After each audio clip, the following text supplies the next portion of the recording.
Loué soit Jésus-Christ. La réponse pour ceux qui nous rejoignent pour la première fois, c'est à jamais. Allez-y. Loué soit Jésus-Christ. Alors nous avons, chers amis, entendu la longue passion.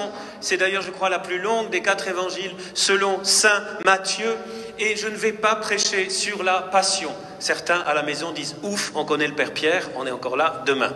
Non, mais c'est aussi pour une double raison. D'abord parce que nous allons entendre la version de Saint Jean le vendredi saint. Et nous aurons l'occasion vraiment de méditer encore. Et je vous invite à méditer sur cette passion à la maison. Vous avez du temps. Mais aussi parce que dans cette semaine très spéciale, doublement spéciale, spéciale parce que c'est la semaine sainte et spéciale parce que c'est la première fois depuis très longtemps, depuis probablement les pestes du Moyen-Âge, que nous vivons une semaine sainte de telle façon, chacun à la maison et dans les églises fermées, à huis clos. Mais j'ai une bonne nouvelle pour vous, les bâtiments églises sont fermés pendant les cérémonies, mais l'église reste ouverte. Et à la maison, vous pouvez dire Amen.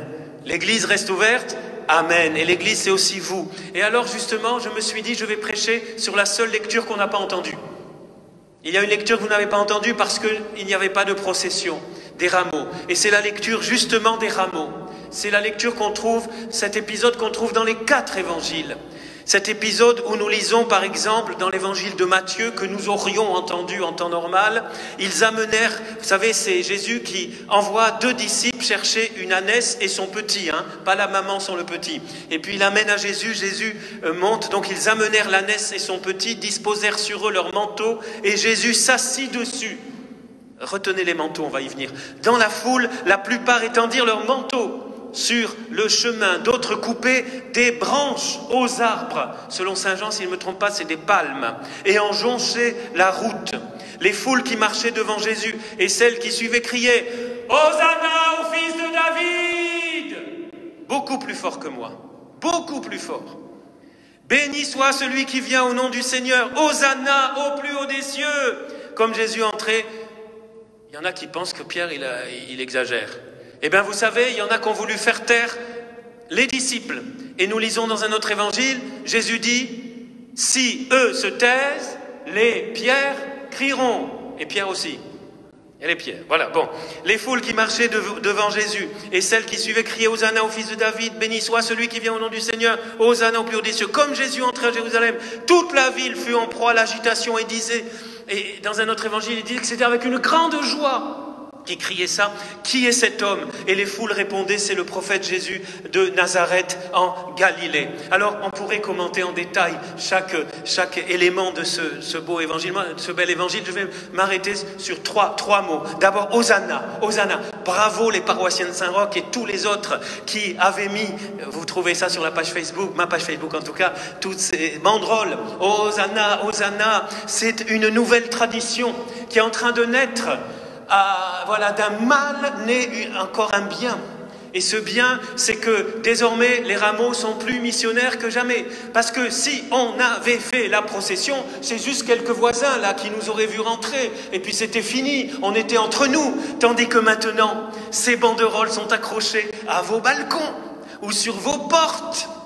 Et les gens qui passent, qu'est-ce que c'est? Hosanna, c'est du chinois. C'est de l'arabe, c'est de l'hébreu. Oui, c'est de l'hébreu. C'est justement de l'hébreu. Et ce qui est génial, c'est que la République ne peut rien dire. Ça ne contrevient pas à la loi de la laïcité. Parce que Hosanna, ça pourrait être comme, je sais pas, n'importe quoi. Voilà, c'est pas un mot strictement chrétien. Et il faut connaître un peu l'hébreu. Vous savez ce que ça veut dire Hoshana? D'ailleurs, c'est Hoshana. Hoshana veut dire simplement sauve, s'il te plaît. Parce qu'on est poli dans la Bible. Sauve, s'il te plaît. Na, c'est s'il te plaît. Et Osha, c'est même pas sauve-nous. C'est sauve, s'il te plaît. Alors on dit d'abord, parfois on dit de grâce, sauve. Bon, ça c'est la version poétique. Sauve, s'il te plaît. Et alors donc, quand vos voisins vont passer ou vont voir sur Facebook votre Hosanna, ils vont vous demander. Alors ça ne sera pas le moment de dire, ah c'est une nouvelle marque de gel hydro, machin. Non. Il faudra dire que c'est l'invocation de tout le peuple de Dieu qui dit à Jésus sauve, qui a déjà sauvé, mais c'est une façon de dire que ton salut rentre dans ma maison, que ton salut expulse le Covid-19, que ton salut arrête cette épidémie, Que ton salut transforme ma vie. Magnifique banderole. Je prie, je fais un appel au Saint-Père, il ne m'écoutera pas, mais j'aimerais bien que, ça serait super, c'est pas parce que j'aimerais, mais je trouverais génial qu'à partir de cette année, ça devienne une nouvelle tradition, même quand nous rouvrirons les églises et nous aurons les fameux rameaux, on va y venir, eh bien que quand même nous continuons et imaginez tous les chrétiens, pas que les catholiques, tous les chrétiens en France et ailleurs qui accrochent déjà la veille des rameaux ces banderoles. Bon, je ne m'excite pas, mais c'est ça, moi, je trouve ça génial. Si vous voulez savoir pourquoi et Oshana et tout, vous irez voir, j'ai pas le temps de développer. Et puis, il y a ces fameux rameaux. Oh, les rameaux, mamma mia, comme on dit en Italie. Les rameaux, ces histoires de rameaux. Chaque année, on a des problèmes, mais alors cette année, je vous dis pas, c'est le comble. On dirait que les rameaux, c'est le plus important au monde, à nous faire oublier ceux qui meurent dans les hôpitaux. Non, mais c'est quelque chose d'incroyable. Incroyable. Il y a même des chrétiens dits pratiquants qui se fâchent parce qu'ils n'ont pas leur petit rameau. Aïe, aïe, aïe, aïe, aïe, qu'est-ce que je vais devenir? Alors je vais vous dire, le rameau d'abord il n'est pas magique. Les rameaux n'ont pas empêché Jésus de mourir sur la croix. Les rameaux ne vont pas arrêter le Covid-19. Ce n'est pas les rameaux qui vont arrêter. Alors nous avons choisi, et on n'est pas la seule paroisse, mais je respecte tout à fait ceux qui ont choisi de bénir quand même, de trouver des façons de bénir les rameaux. Nous aurions pu le faire, mais nous avons décidé de suivre un peu ce que l'évêque de Cayenne a dit récemment, en disant que finalement, avec cette pandémie, nous sont retirés des rites, je le dis avec mes mots, nous sont retirés des éléments de la liturgie, même la liturgie. Nous avons un appauvrissement difficile, je le conçois. Vous pourriez dire, mon père, mais vous avez la messe, vous avez tout. Ben oui, je suis prêtre, vous avez qu'à vous... Non, je rigole, mais si certains jeunes hommes m'écoutent, et que vous êtes peut-être appelés à être prêtre, c'est génial d'être prêtre. Mais au-delà de ça, oui, nous vivons un appauvrissement. Est-ce que c'est pas l'occasion, comme dit Monseigneur Lafont, Emmanuel Lafont, évêque de Cayenne, de revenir à l'essentiel, et particulièrement, vous connaissez ce livre, à la parole de Dieu, d'aller la méditer, d'aller, voilà, on n'a pas tout, la beauté de la liturgie. Dieu sait si j'aime la liturgie. Dieu sait si, comme pour nous prêtres, c'est la première fois en 34 ans de sacerdoce que j'ai pas une procession des rameaux. Ça nous manque, bien sûr que ça nous manque. Mais après je réfléchis et je me dis, mais Pierre, c'est les rameaux qui t'ont sauvé? Ou t'es sauvé par la foi? Alors bien sûr que ces signes sont importants. Je ne suis pas en train de dire qu'ils ne sont pas importants. Mais profitons-en qu'ils nous sont enlevés pour pouvoir découvrir, d'abord purifier tout cet aspect magique des rameaux, qui, je vous le rappelle, normalement sont liés à la participation à la messe, des rameaux. C'est pour ça que nous, on a choisi de ne pas vous donner de rameaux. Il y a juste un peu de décoration, ils ne sont même pas bénis, voilà. Mais d'aller à ce qu'ils représentent. Et qu'est-ce qu'ils représentent? Qu'est-ce qu'ils font avec leurs rameaux?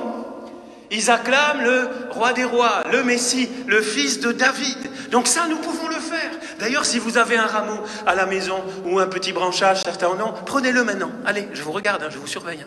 Vous le prenez, vous l'agitez. Hosanna au fils de David. On peut répéter après moi. Hosanna au fils de David. On y va aussi dans l'église. Hosanna au fils de David. Béni soit celui qui vient au nom du Seigneur. On y va.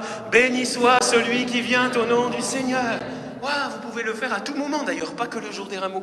Et puis alors, comme il y a marqué sur le missel qu'il faut faire une homélie courte, je vais direct au troisième et dernier point qui me semble magnifique, que j'ai redécouvert, c'est ces manteaux. Vous avez tous des manteaux à la maison, préparez-les. Les manteaux. Qu'est-ce qu'ils font? Ils mettent les manteaux d'abord sur le petit de l'ânesse, premièrement, et après ils jettent les manteaux sous Jésus, sous ses pieds de Jésus, pour que Jésus, vous savez, c'est ce qu'on reprend parfois dans les belles processions du Saint-Sacrement, où on fait des tapis avec de la cire colorée, on fait des décorations et tout, on prépare un chemin pour le roi de gloire, pour qu'il vienne non pas nous écraser, nous marcher dessus, mais c'est un signe qu'on lui soumet notre vie, parce que celui que nous acclamons, dans les 3 autres évangiles, vous irez... Un petit devoir de confinement. Luc 19, par cœur, il faut que je vérifie, je ne vous dis pas des rabistouilles là. Jean 12, Marc 11 et Matthieu. Voilà, ça c'est les rameaux. Vous irez voir dans les autres versions, nous avons le peuple acclame le roi. Ici, chez Matthieu, on ne l'acclame pas comme roi, mais c'est le fils de David, etc. Béni soit celui qui vient de notre Seigneur. Et dans les autres évangiles, il est par exemple Hosanna, béni soit le règne qui vient. Ça, c'est chez Marc. Béni soit celui qui vient, le roi. Ça c'est chez Luc. Et chez Jean, béni soit celui qui vient au nom du Seigneur, béni soit le roi d'Israël. Et c'est ce roi d'Israël qui sera marqué, roi des Juifs, sur sa croix. Eh bien voilà, pas de rameaux, mais acclamation avec notre vie. Et vous savez que le manteau, deuxième devoir de confinement, vous irez voir, le manteau c'est un symbole très riche dans la Bible. Je résume, il représente l'essence de la personne, sa puissance intérieure. Vous avez aussi, par exemple, le manteau de Saül, symbole de la royauté, de Saül, pardon. Le manteau d'Élie, symbole de la prophétie. Vous avez du prophète, vous avez les franges du manteau de Jésus. Comme si, c'est pas magique, attention, on pourrait croire, non. Mais c'est un symbole. C'est-à-dire que en jetant, ils le savaient, ceux qui jetaient les manteaux sous Jésus, sous ses pas. Ils savaient très bien que c'était une façon de dire, Jésus, on jette notre vie. On te soumet notre vie. On veut que tu sois le roi de notre vie, de notre existence, de notre famille. Et je bénis le Seigneur aujourd'hui avec vous pour ce manque de rameaux. Pour que nous puissions dire à Jésus, non pas avec des petites feuilles, fut-elles les plus belles, parce que l'olivier c'est super, moi je suis méditerranéen, Marseillais pied noir, j'aime beaucoup l'olivier et l'huile d'olive aussi, mais tout ça c'est bien beau, mais ça sert à rien si on ne choisit pas de dire à Jésus, sois le roi de ma vie, de mon existence, et je jette ma vie dans ton cœur, sous tes pas. Waouh, je vais m'arrêter là, c'est trop beau. Mais peut-être vous avez des manteaux, allez chercher vos manteaux. Je ne peux pas faire ça à l'église, j'en profite. Vous êtes chez vous. Attention, je ne sais pas si vous avez un ordinateur ou une télé, ou une croix, ou une icône. Choisissez le lieu où vous allez jeter votre manteau. On va faire ce geste prophétique. C'est un autre geste, on n'a pas les rameaux, mais on a les manteaux. Et on va jeter les manteaux aux pieds de Jésus en disant, attention, en disant Hosanna au fils de David. À 3, en jetant le manteau, on dit Hosanna au fils de David. 1, 2, 3. Hosanna au fils de David. Béni soit celui qui vient au nom du Seigneur. On y va. Béni soit celui qui vient au nom du Seigneur. Amen. Et alors, par la foi, nous sommes sûrs que non seulement Jésus, je regardais à droite parce que ici, les quelques-uns qui sont ici, et ils ont jeté leur manteau là, les musiciens, c'est super, c'est beau, il faudrait prendre la photo. Voilà, et prenez la photo de vos manteaux à la maison à la fin de la messe. Voilà, et vous vous souviendrez que ce jour, vous avez décidé de prendre Jésus plus que jamais comme le roi de votre vie, de votre cœur, de votre famille. Au nom du Père et du Fils et du Saint-Esprit. Amen.